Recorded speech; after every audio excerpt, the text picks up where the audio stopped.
Coach Ronnie here. I'm feeling this YouTube live thing. Y'all represented last time y'all came out. Let's see if we can do it again. We're talking about the two phases. We're talking about two phases of sprinting tonight. Acceleration, top velocity. I'm gonna give you three drills for each. You guys are guaranteed to get faster if you practice these drills consistently. All right. So roll in, roll in, roll in. All right. So hope your weather is as beautiful where you are as it is here in the A, because the weather is beautiful right now.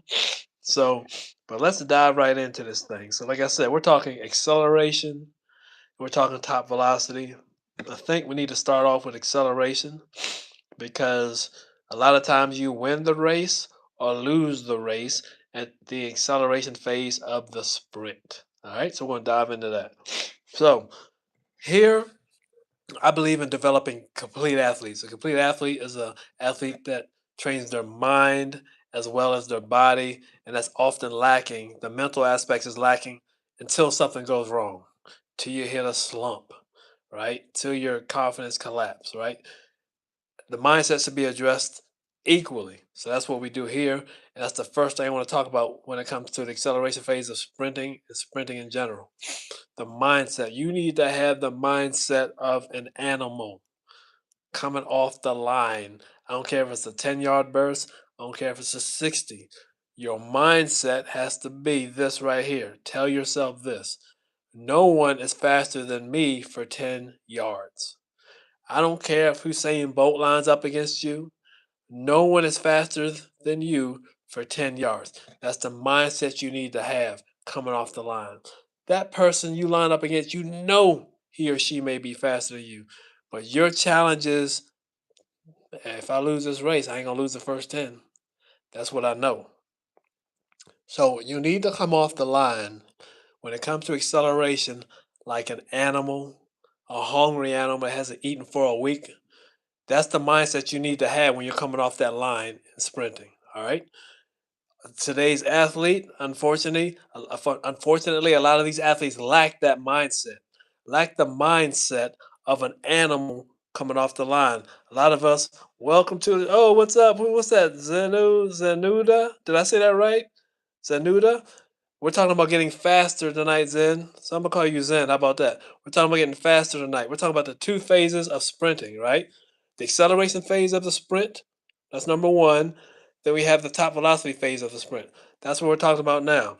I was just talking about the mental mindset of the acceleration phase of the sprint, but sprinting in general.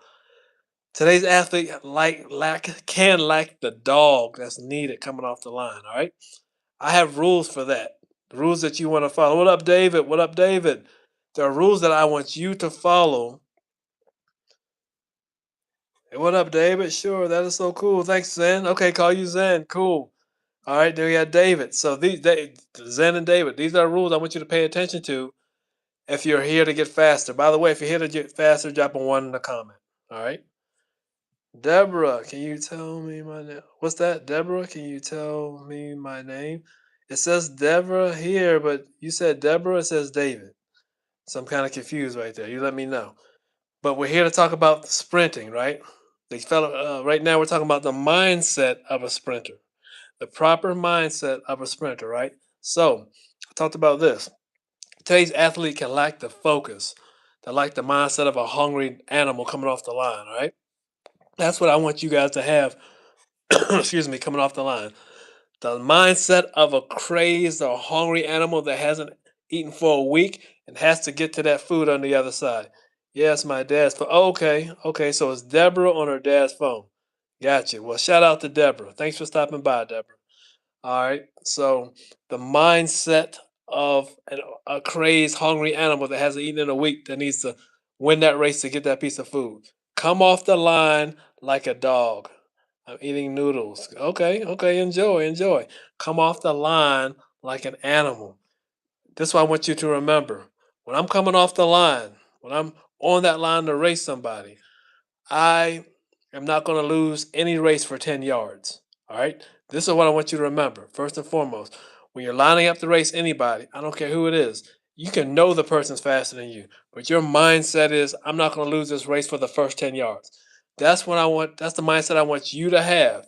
If you're serious about getting faster, right? If you're serious about being a high level athlete, it all starts with your mindset and your mental intent. My cousin's name is Antonella. Antonella. Okay. Well, shout out to Antonella. All right. What was I going to say? Shout out to Antonella. Um, Hi, Dave. Hey, you got David. Okay, y'all two introduce each other. Deborah, I believe it is, though, right? I don't think it's David. I think it's Deborah. One. We got somebody. So, what's that? A one? I'm not sure what that is. My eyes aren't that good. Um, So, yeah, the mindset of an animal, the mindset of a dog, that's what we want to have. That's what we need to have if we want to be a top velocity sprinter. All right. Meaning, I'm going to tell you this. I want you guys to tell you this stuff every time you step on the line, whether it's somebody faster than you, slower than you. I never lose. I'm not going to lose a race for the first 10 yards. I want you all to tell yourself that I don't lose races for 10 yards. All right. First and foremost, that's going to give you the mindset, the intent of a winner, and the aggression that you need to have your best start off the line. All right. So that mindset right there, if you got that, give me a thumbs up in the comment. We have to get our minds ready before we get physically fast. I just subscribed. Thank you. Oh, where's my horn? Hold on 1 second. Here we go. We got subscribers. Yes, yes, yeah. A subscriber. Love it, love it. Thank you so much. Thank you so much, Zen. All right. So let me straighten this out a little bit. Okay. So acceleration, right? We have that down. We have the mindset. Now let's talk about actually sprinting, the sprinting part.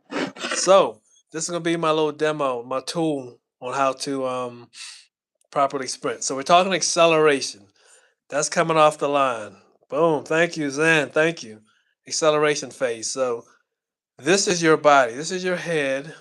This is your waist, and these are your legs. When we accelerate coming off the line, this is the posture that we need.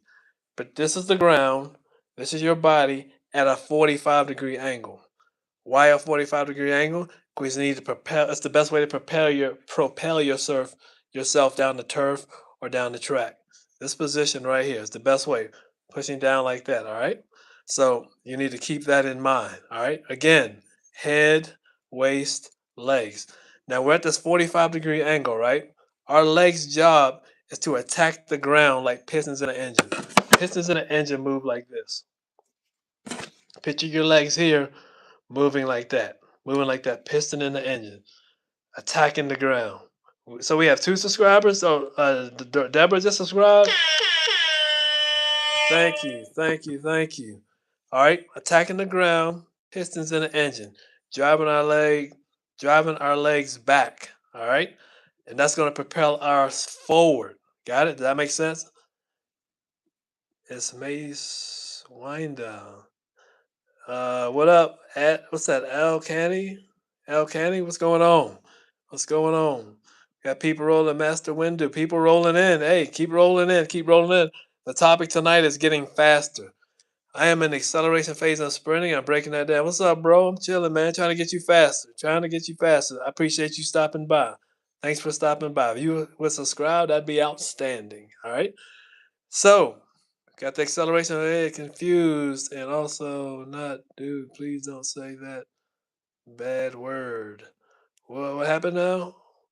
Oh, okay. Y'all talking to each other? Y'all talking to each other? Subbing right now? Subbing right now? Okay, subbing right now. Okay, cool. I think who was that? David, you might want to clarify that you're Deborah, right? We need to get that straight. So if anybody called Deborah or David dude, and if I messed up and said that, I don't think I did, but if I did, I apologize. I know you're Deborah. But like I said, we have Deborah here, not David. So let's try to clarify that. So let's go back to sprinting. This is the acceleration phase of the sprint, right? Right here. This is your body. Again, head, waist, legs. 45-degree angle in relation to the ground enables us to propel ourselves forward. All right. Now, when we're in this position, I got to Egypt and salsa. Okay, I'll get back in 10 minutes. Bye. I'll stay. Chat. Okay, cool. I appreciate it. I appreciate that in the live stream. Okay, perfect. I look forward to seeing you in a few. So we're in this position, right? Propelling ourselves forward, right? And we talked about the leg action. What's super important, there's a transfer of energy taking place. There's a transfer of energy taking place, right? From our feet, we talked about that, to our head. If our body is in a straight posture like this, energy easily flows from the body up, from the ground up. But if we're like our back is hunched over, something like that, our head is down, things like that, we can't efficiently transfer energy from our legs all the way up. All right. So that's going to compromise our ability to run forward. All right. So remember, 45-degree angle in relation to the ground, piston legs moving like pistons in an engine, and big tall chest, straight posture. No, we're not collapsed. We're not looking down. Our body's in a straight line position. That's going to propel us forward. All right. That's your ideal. Hi again. Hey, what's going on? What's that? Glad? Glad? Did I miss you earlier? Glad? I'm sorry if I did. Um, that's the ideal position posture to propel your body forward. All right. Now our arms are super important. Our arms move from our cheek to our back pocket, from our cheek to our back pocket, and your arms approximately at 90 degrees. Now, don't overthink the 90 degrees thing. Have that in your head, but that's where you want to be, about 90 degrees. All right. So that is ideal acceleration posture. Oh, rule of thumb: do not get your knees too far up when you are sprinting in acceleration. All right, because we need to spend more time in the ground. You're breaking inertia. You're trying to move out of nowhere, right? So if we get our feet too far from the ground, it's going to take too long. So you're going to keep those feet closer to the ground as you move those knees and legs like pistons in the engine. All right. And in addition, if we get our knees too high, it's going to force us to go from here to here. They're going to stand us up. We don't want to do that. We don't want to do that. Hold up, I just came back. I just want to say you're a good teacher. Okay, see you in the next 8 minutes. Okay, sounds good, Zen. I appreciate you. Thanks you so much. Look forward to seeing you in 8. All right. So 8 acceleration phase. Those are the tips. Now let's talk them to the 3 exercises I give everybody. The first one is what's called resistant running. All right. So you're running an acceleration phase that I described with something attached to you, or your something attached to you. It can be a band connected to your waist that's attached behind your back. It can be a sled behind your back. You can also push a sled. All right. But I'm putting it under the category of resistant running. What up, Deborah? Thanks for the emojis down there. What was I gonna say? Resistant running, yes, resistant running. Bands connected to your back, or you can push the sled as well, right? But put that in the category of resistant running. Something attached to your back or a sled push, all right? Resistant running is super important. It's good for you. This is one drill called a get up. It's called a get up because that's basically what you do. You're laying on the ground like this. Your arms are in a get up position. You're going to pop up really fast. When I say go, or you say go to yourself, or your coach says go, you pop up, push up off the ground, and start sprinting fast as you can. The reason this is good, because you're in this, put you right in this position right here in relation to the ground. So you're naturally going to go from here and raise up to top velocity sprinting. And that's what I'm going to talk about next. All right. So you have resistant running, you have get ups, and what is the last one I need to give y'all? Resistant. Oh, hill runs. Hills. Super easy.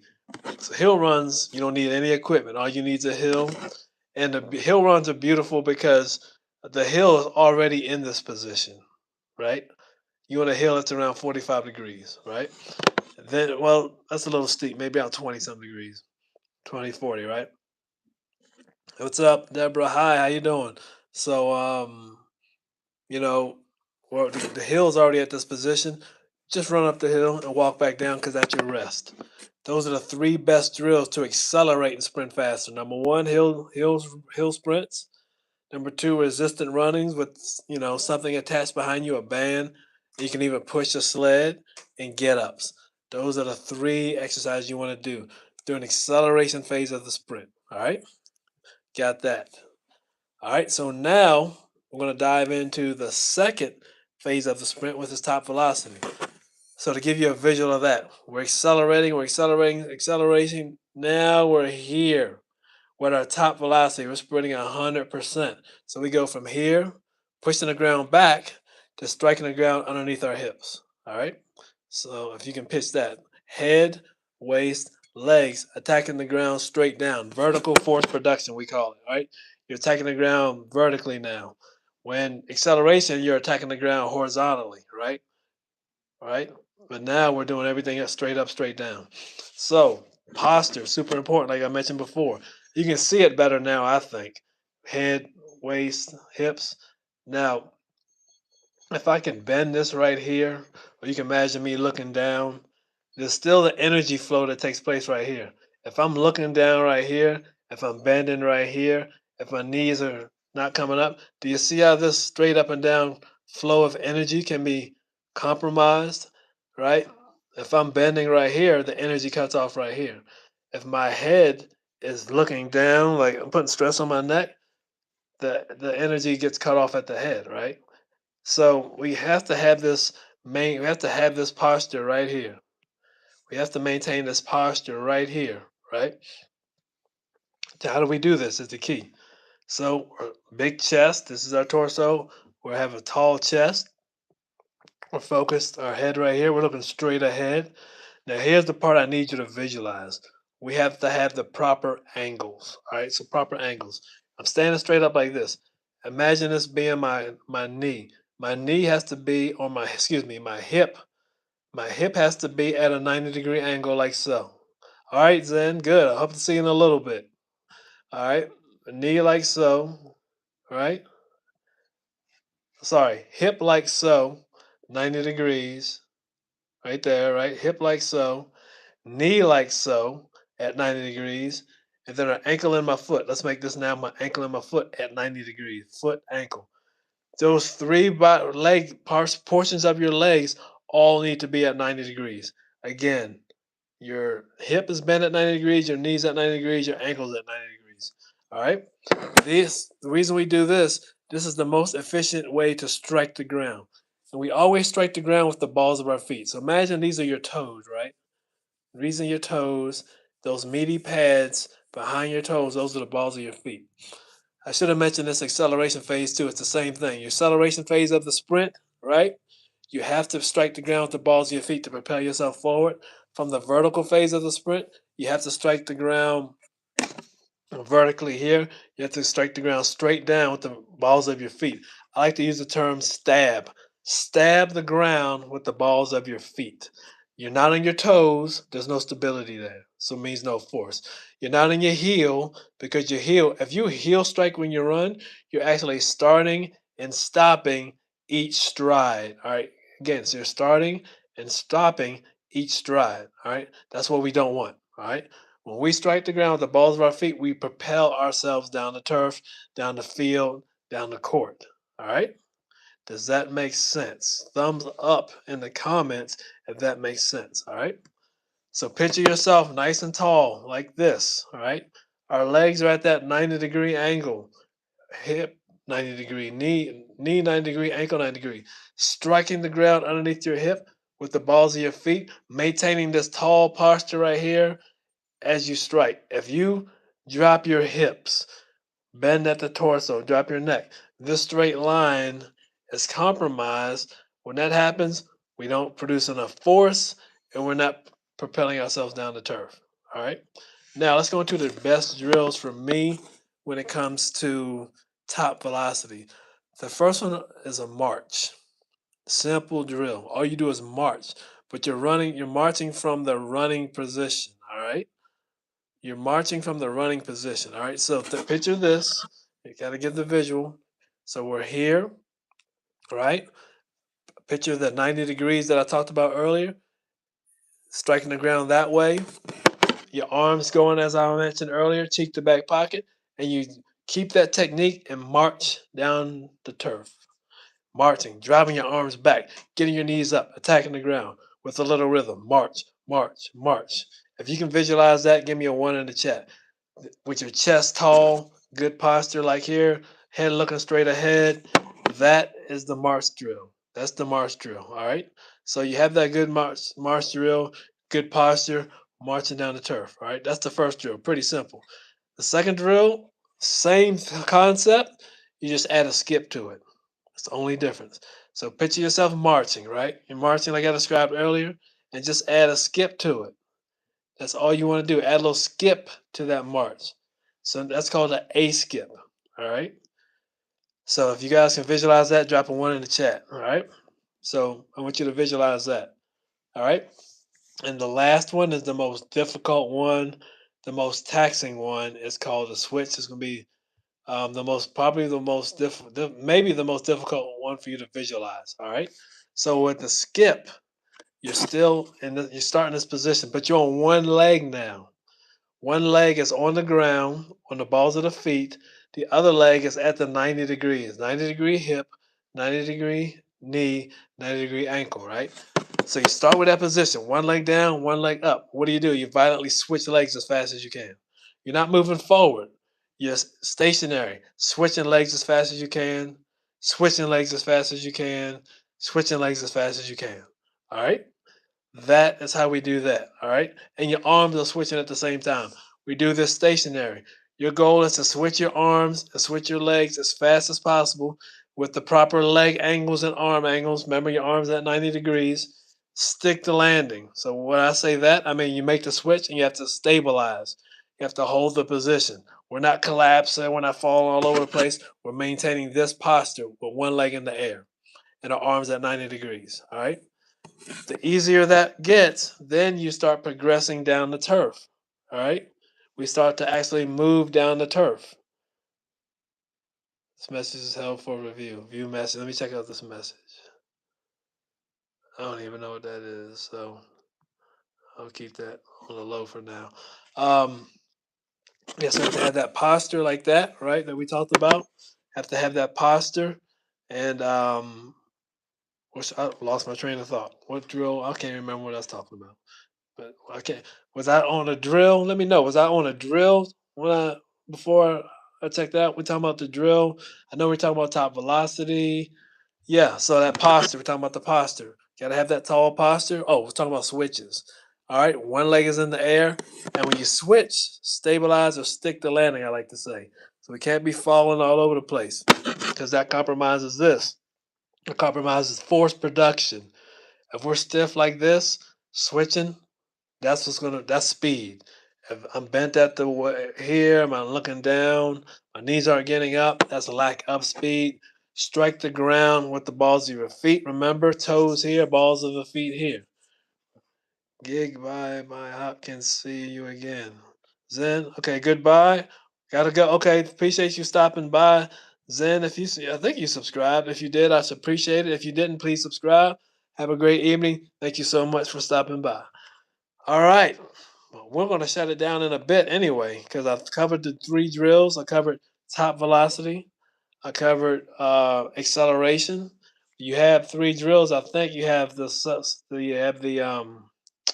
the first one? The switches. You have that, right? You have, what else did I give you? Switches. You have A skips and you have marches. That's the foundational exercises for top velocity. You do those over time, you will get faster. Now, if you have trouble processing that, or I should say visualizing that, drop a one in the chat and I'll make an acceleration video and I'll make a top velocity video. All right. So I'm about to close this thing out. If anybody has any questions, drop it in the chat. If I don't hear anything, like I said, I'm gonna close it out. So I'm going once. Any questions? Any questions? Bye. Okay, Deborah. No problem, Deborah. Thanks for stopping by. Deborah's leaving, so I think we're gonna close this thing out. You guys have a great rest of the night. Unless I see a question, still open for questions. You guys have a great rest of the night. You have an amazing weekend. Unless I see a question popping up, I am checking out. All right.